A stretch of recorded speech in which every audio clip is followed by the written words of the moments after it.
Not again! Not again! Ah! Before we even get started, sorry about this room change, but my parents are asleep sometimes while I've moved downstairs while my sister's away. Hopefully she'll never find out. It's not a bad backdrop though, like, yeah, there's stuff.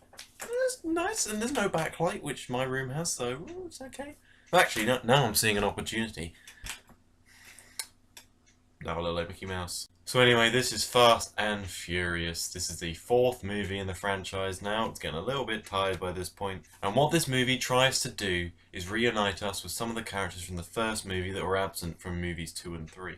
By that I mean Vin Diesel as Dominic Toretto is back, Jordana Brewster as Mia is back, which is Paul Walker's love interest, and most importantly, in some respects, Michelle Rodriguez as Vin Diesel's sister Letty is back. The basic concept of the plot is fairly simple.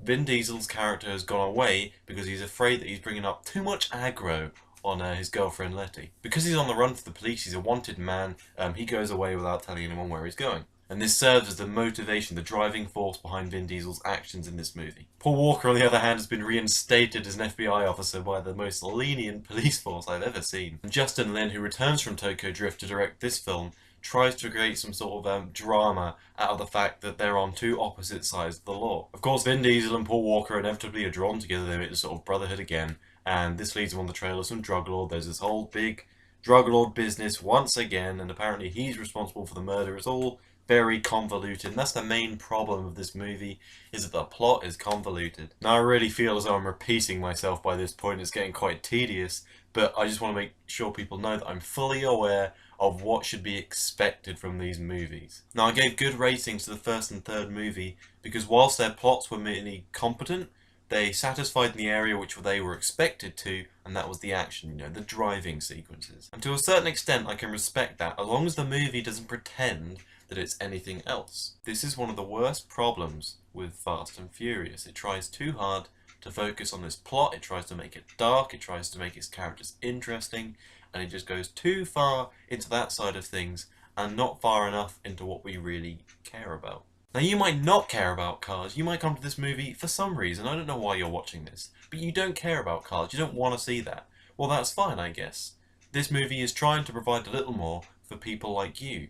But what it provides isn't fun, so you're not going to like that either. There's nothing here for anyone. Justin Lin tries to create a story here that's actually quite dark at some points. There's one scene where Vin Diesel is at the crime scene, the crash scene of Letty's death. The whole scene is shrouded in darkness. It focuses a lot on Vin Diesel's reaction as he sort of recreates the images in his mind based on the cues on the ground. Never mind the fact that he's kind of turning into Batman at this point. We'll just move that aside, okay? This scene tries to make things dark, and it ends up just being convoluted as hell.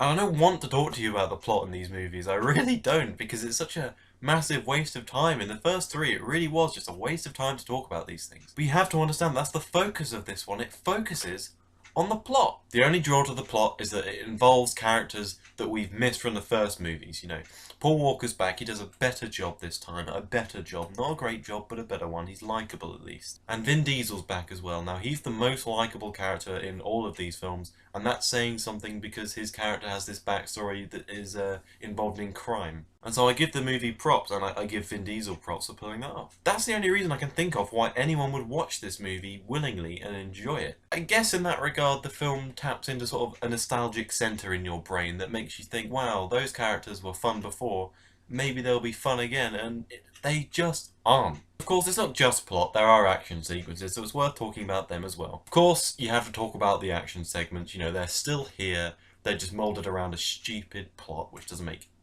enough sense. So a few early ones, the opening one is good, over the top, what we've come to expect now. But there's this big middle segment where there's nothing. And at this point, I'm coming back to the plot again, at this point we get bored with the plot. We get really, really sick and tired of watching this movie. And it's only in the third act of this movie, after all that boring stuff, that we finally get the action we came for. Why we're sitting watching this movie, I'd have thought so anyway. So that's why we're here, and you're thinking, yes, we're finally getting some action. We're going to see some cars crash and race and go vroom. We all like a bit of vroom, don't we? And it sounds good on the surface, we're finally getting into something that we want to see. But the sour taste that's been left by the rest of the movie doesn't go away, and it really, really spoils it. That's not to say that the finale is fantastic and it's just ruined by what came before it. No, otherwise it would have been fine. It's just such an underwhelming conclusion, and it doesn't make you feel like the last hour and 20 minutes you sat watching this movie, waiting for something to happen, was worth it. Rather than being the absolute train wreck from start to finish that Too Fast, Too Furious was, this movie clearly tries hard, and I respect it for trying, but it misses the point of what people come for. So my opinion of the movie went something like this. I'll summarise. A slow, steady descent into nothingness. Just like being caught in quicksand, the longer these images are in front of your eyes, you sink slowly lower and lower into your seat, and you're just so fed up by the end. The dark and mature atmosphere that Justin Lin tries to introduce falls completely flat on its face and doesn't even do us the courtesy of being amusing while doing it. This movie really is so forgettable that I'm struggling to find more things to complain about. The longer my mind stays placed firmly trying to think about this movie, the more I feel like I'm slowly decaying. With all that in mind, I can't bring myself to give Fast and Furious any more than a 4 out of 10. So that's it again for me, guys. I hope you enjoyed this review. If you did, please like it. If you really liked it, please subscribe. More of these are coming. Please stick around, guys. My next review will be of Fast 5, the 5th movie in this franchise. Let's hope it does a little bit more to impress, and thank you so much for watching this video. And here we